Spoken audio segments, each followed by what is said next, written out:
السلام علیکم اور میری یوٹیوب اسٹوری لائف چینل پر خوش آمدید۔ آج ہم منگول سلطنت کی تاریخ کے بارے میں جانتے ہیں، آئیے ہم اسے شروع کرتے ہیں۔ رشتہ دار اتحاد کی مدت 1227 منگولیا قدیم پتھر کا کچھوا۔ منگولیا قدیم پتھر کا کچھوا۔ چنگیز خان کی موت کے بعد روایتی رواج کے مطابق نئے عظیم خان کو منتخب کرنے کے لیے منگول رئیسوں کی ایک کور لٹائی، جس کی ہجے بھی ہے، جنرل اسمبلی کا انعقاد کیا گیا۔ چنگیز کے وارثوں میں سب سے بڑا جوچی اپنے والد سے 6 ماہ پہلے فوت ہو چکا تھا، اور عام طور پر منگولوں کے ذریعہ پراموجنچر کے قانون کا مشاہدہ کیا جاتا تھا۔ تاہم چغتائی، جو سب سے پرانا زندہ بچ جانے والا بیٹا تھا، کو انتقال کر دیا گیا اور کو بلاخر عظیم خان مقرر کیا گیا 122941۔ ان کی رہائش وسطی منگولیا میں دریائے اور ہون پر قراقرم تھی، جہاں سے وہ اپنی مہمات چلاتے تھے۔ یلو چکائی نے اپنے چیف ایڈوائزر کے طور پر کام کرنا جاری رکھا، اور چنکائی، ایک کریتنسٹورین عیسائی، نے چانسری کے سربراہ کے طور پر کام کیا۔ خود کو عصری ذرائع میں ایک سخت مزاج، توانا لیکن لطف اندوز ہونے والے اور بہت زیادہ شراب پینے والے کے طور پر بیان کیا گیا ہے۔ اس کی مہمات، ان کے والد کی طرح، میدان میں آزادانہ طور پر کام کرنے والے جرنیلوں کے تحت بیک وقت چلائی گئیں، لیکن ہمیشہ خود خان کے احکامات کے ذریعے چلائی گئیں اور عملی طور پر پورے ایشیا کا احاطہ کرنے والے میسنجر سسٹم کے ذریعے منتقل کی گئیں۔ مشرقی ایشیا میں شمالی چین میں جو چین جن ریاست کے باقیات کے خلاف جنگ شروع کی گئی۔ جن شہنشاہ نے خود کو مایوسی کی حالت میں پایا کیونکہ اس پر دونوں طرف سے حملہ کیا گیا تھا۔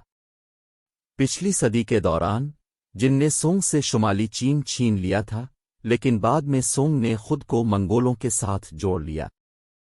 1234 میں کیفینگ کا جن دارالحکومت منگولوں اور چینیوں کے مشترکہ حملے سے گرا۔ آخری جن شہنشاہ ایزونگ نے خودکشی کر لی۔ مغرب میں مہمات۔ بٹو 1236 میں مغرب کے خلاف نئی مہمات شروع کی گئیں، بظاہر روس اور یہاں تک کہ مشرقی یورپ کو مسخر کرنے اور بٹو خان کو دیے گئے الوس میں شامل کرنے کے ارادے سے۔ وولگا بلگاروں کی سلطنت کو 1237/38 میں ختم کر دیا گیا، ایک ایسی فتح جس نے روس کے لیے مناسب راستہ کھول دیا۔ اس وقت وسطی اور شمالی روس شہر کی ریاستوں اور آزاد شہزادوں پر مشتمل تھا، جو ایک ایک کر کے منگول فوجوں کے شدید حملوں کی زد میں آ گئے۔ بحیرہ بالٹک کی طرف منگول کی پیش قدمی صرف روسی سردیوں کی وجہ سے رک گئی تھی۔ نوگورود کا امیر تجارتی مرکز اس طرح ان چند روسی شہروں میں سے ایک تھا جنہیں برطرف نہیں کیا گیا۔ روس میں مزاحمت کیف دسمبر 1240 کے زوال کے بعد ختم ہو گئی۔ مزید چھاپے پولینڈ، گالیشیا اور وولہینیا میں مارے گئے، یہاں تک کہ ایڈوانس پارٹیاں سلیسیا میں بریسولاو روکلا تک پہنچ گئیں۔ سالسیا کے ڈیوک ہنری دوم کے ماتحت جرمن اور پولش شوربیروں کی مشترکہ فوج کو لیگنیکا 9 اپریل 1241 کے قریب زبردست شکست کا سامنا کرنا پڑا، لیکن منگولوں نے وسطی جرمنی میں زیادہ گھسنے کو ترجیح نہیں دی۔ اس کے بجائے انہوں نے ہنگری میں کام کرنے والی اپنی فوجوں کے ساتھ افواج میں شامل ہونے کے لیے جنوب کا رخ کیا۔ ہنگری پر حملہ بادشاہ بیلا چہارم کے لیے حیران کن نہیں تھا۔ کیپچکس، جنوبی روس میں ایک ترک خانہ بدوش لوگ منگول حکمرانی کے تابع رہے تھے، لیکن ان کے سردار کاٹن کے ماتحت ان کا ایک بڑا حصہ ڈان اور ڈینیپر کے میدانوں سے ہنگری میں بھاگ گیا تھا اور خود کو ہنگری کی حفاظت میں رکھ لیا تھا۔ باتوں نے دعویٰ کیا کہ کیپچکس اس کے جاگیردار تھے، اور اس نے ہنگری کے بادشاہ سے کہا کہ وہ انہیں روس واپس بھیج دے، اور اگر اس کی درخواست منظور نہ کی گئی تو ہنگری سے لڑنے کے اپنے ارادے کا اعلان کیا۔ جب اسے کوئی جواب نہ ملا تو اس نے اپنی جنوبی فوج کو ہنگری کے خلاف بھیجا۔ بٹنی کا کوئز کی تاریخ، حقیقت افسانہ۔ Eurasian steps. یہ فوج، ایک قابل جنرل سبوتائی کی قیادت میں، اپریل 1241 میں مہم ہنگریوں کو شکست دینے میں کامیاب ہوئی۔ بادشاہ بیلا چہارم کو کروشیا بھاگنے پر مجبور کیا گیا۔ ایسا نہیں لگتا کہ منگولوں نے کبھی سلیشیا اور موراویہ میں مستقل طور پر اپنے آپ کو قائم کرنے کا ارادہ کیا ہو۔ ہنگری میں، تاہم، انہوں نے منگول انتظامیہ کا ایک مرکز بنانا شروع کیا اور یہاں تک کہ سکے بھی مارے، جن میں سے کچھ بچ گئے ہیں۔ ہنگری کے میدانی علاقوں نے جنوبی روس کے گھاس کے میدانوں سے مماثلت کی وجہ سے ان سے ممکنہ چراگاہوں کے طور پر اپیل کی ہوگی جہاں منگولوں نے خود کو مستقل طور پر نصب کیا تھا، بعد میں گولڈن ہارڈ کے طور پر۔ پچھلے سالوں کے دوران منگول فوجیں ایران، جارجیا اور گریٹر آرمینیا میں بھی کام کر رہی تھیں۔ خوارزم سلطان، جو چنگیز خان کے حملوں سے پہلے فرار ہو گیا تھا، شمال مغربی ایران میں ایک مملکت کا حکمران بن گیا اور منگولوں کے خلاف اپنے دفاع کی ناکام کوشش کی۔ اسے 1231 میں قتل کر دیا گیا۔ جارجیا کو 1236 میں منگول کی خود مختاری کو تسلیم کرنا پڑا۔ یورپ اور مشرق وسطی میں منگولوں کی پیش قدمی تاہم عظیم خان اوگودی 11 دسمبر 1241 کی موت سے رک گئی۔ کورلوٹائی میں موجود ہونے کی ضرورت، جس نے ایک جانشین کا انتخاب کرنا تھا، اور اپنے دعووں پر زور دینے کی ضرورت نے چنگیز کی اولاد میں سے کچھ کو اپنے منصوبے بدلنے پر مجبور کیا۔ باتو اور اس کے جرنیلوں نے مشرقی یورپ میں جو بھی علاقہ اپنے قبضے میں رکھا تھا اسے چھوڑ دیا۔ اس لیے 1241 کا سال یورپی تاریخ میں سب سے زیادہ اہمیت کا ایک اہم موڑ ہے، کیونکہ تمام امکان میں ہنگری کم از کم منگول تسلط بن جاتا، لیکن کی اچانک موت کے لیے نئے خان کا انتخاب، نئے عظیم خان کا انتخاب مشکل ثابت ہوا کیونکہ کوئی معاہدہ نہ ہو سکا۔ اس دوران کی بیوہ، جو منگول رئیسوں 1242-46 کی مشترکہ رضامندی سے حکومت کرتی تھی، اس نے اپنے بیٹے گیوک کی تقرری کی خواہش ظاہر کی، لیکن باتوں کی طرف سے سخت مخالفت کا سامنا کرنا پڑا، جن کا خیال تھا کہ چنگیز کے بڑے بیٹے کی اولاد کے طور پر اس کا دعویٰ بہتر ہے۔ وہ 1246 میں کے انتخابات میں کامیابی حاصل کرنے میں کامیاب ہوئیں۔ جیووانی دا پین ڈیلیٹ کی طرف سے اس انتخاب کا ایک عینی شاہد بیان ہے، جو اس وقت پوپ کے ایلچی کے طور پر قراقرم میں ہوا تھا۔ خود بحیثیت شخص اپنے حریف باتوں سے بہت مختلف تھا۔ وہ نستوری ازم سے بہت متاثر تھا اور عیسائی مشیروں کی حمایت کرتا تھا، جبکہ باتوں اب بھی روایتی منگولشمن ازم پر قائم تھا اور کسی بھی بیرونی مذہب سے مکمل طور پر لا تعلق تھا۔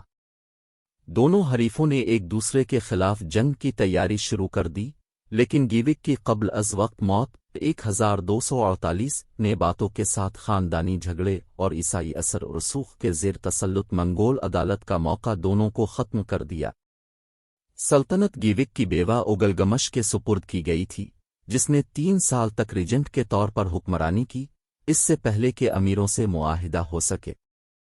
بٹو نے خود بھی عظیم خان کی اعلیٰ طاقت سنبھالنے کے لیے کچھ بے تابی دکھائی، لیکن آخر کار بڑھاپے کی وجہ سے دستبردار ہو گیا اور منگول امرا کو اپنے ووٹ تولوی کے بیٹے منگکے خان کو دینے پر آمادہ کیا۔ اس کا مطلب یہ تھا کہ سلطنت کی بالادستی کے گھر سے چلی گئی اور چنگیز کے سب سے چھوٹے بیٹے کی اولاد میں چلی گئی۔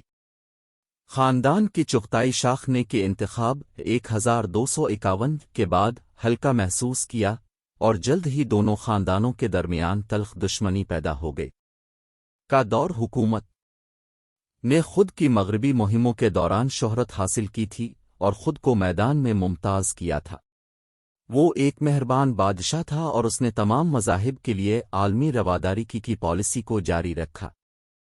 اس کے دور حکومت میں دارالخلافہ قراقرم ایک ایسی شان و شوکت کو پہنچ گیا جو سلطنت کی وسعت کو ظاہر کرتا تھا۔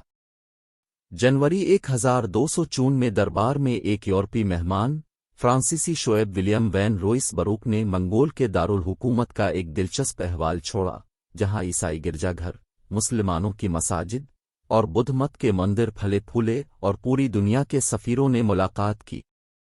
ایک ہی وقت میں نے سلطنت کو بڑھانا جاری رکھا اور اب تک غیر تسلی بخش پڑوسی ممالک کی فتح کے لیے تیاری کی۔ اس میں اس کی مدد اس کے 2 بھائیوں اور کوبلائی نے کی کو اس نے ایران کے خلاف مہم سونپ دی، جس میں سے صرف ایک شمالی صوبہ منگول کے کنٹرول میں آیا تھا۔ 1255 میں نے اپنا حملہ شروع کیا۔ اس نے 1256 میں طاقتور قاتل فرقے کی مزاحمت کا صفایا کر دیا اور عراق کی طرف پیش قدمی کی۔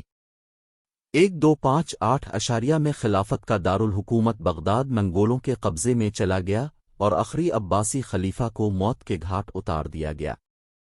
ان واقعات کا مشرق قریب کی مذہبی صورتحال پر دور رس اثرات مرتب ہوئے۔ عیسائیوں اور شیعوں نے منگولوں کا خیر مقدم کیا کیونکہ وہ خلافت کے سنی راسخ العقیدہ کے مخالف تھے۔ شام، فلسطین اور ایشیا مائنر میں عیسائیوں نے کی طرف سے مزید پیش قدمی کی امید ظاہر کی، جسے ان کے اسلامی حکمرانوں کے خلاف محافظ سمجھا جاتا تھا اور جن کی بیوی نستوری عیسائی تھی۔ 1259 میں کی فوجیں شام میں داخل ہوئیں، دمشق اور حلب پر قبضہ کر کے بحیرہ روم کے ساحلوں تک پہنچ گئیں۔ مصر کا راستہ کھلا دکھائی دے رہا تھا، لیکن 1260 میں مملوک فوج نے عین جالوت کی جنگ میں منگولوں کو عبرتناک شکست دی۔ مصر کو بچایا گیا اور منگول سلطنت کی مزید توسیع کو روک دیا گیا۔ قبلئی کا الیکشن۔ قبلئی خان ایشیا کے دوسرے سرے پر چین کے خلاف اسی طرح کی کامیابی کے ساتھ ایک مہم چلی۔ اس کا رہنما قبلائی تھا، جس کے جرنیلوں نے چین کے جنوب مغرب کے راستے انام کی طرف بڑھتے ہوئے چینی دفاع کو پیچھے چھوڑ دیا جس پر نان چاؤ کی آزاد تائی سلطنت نے قبضہ کر رکھا تھا۔ بعد میں نے خود چین مہم 1257 کی کمان سنبھالی۔ ایک بار پھر، جیسا کہ 1241 میں، قسمت نے مداخلت کی اور منگول کی کارروائیوں کو عارضی طور پر روک دیا۔ اگست 1259 میں سیچوان کے ایک صوبائی قصبے کے محاصرے کے دوران میدان میں مر گیا۔ اس کے بعد، ہمیشہ کی طرح، عظیم خان کے لقب کے مختلف دعویداروں کے درمیان اندرونی جھگڑا ہوا۔ قبلائی نے میدان میں رہتے ہوئے ہی اپنا انتخاب حاصل کیا 1260، لیکن اس کے چھوٹے بھائی اریوگبوگ نے قراقرم میں خود کو خان کا اعلان کیا۔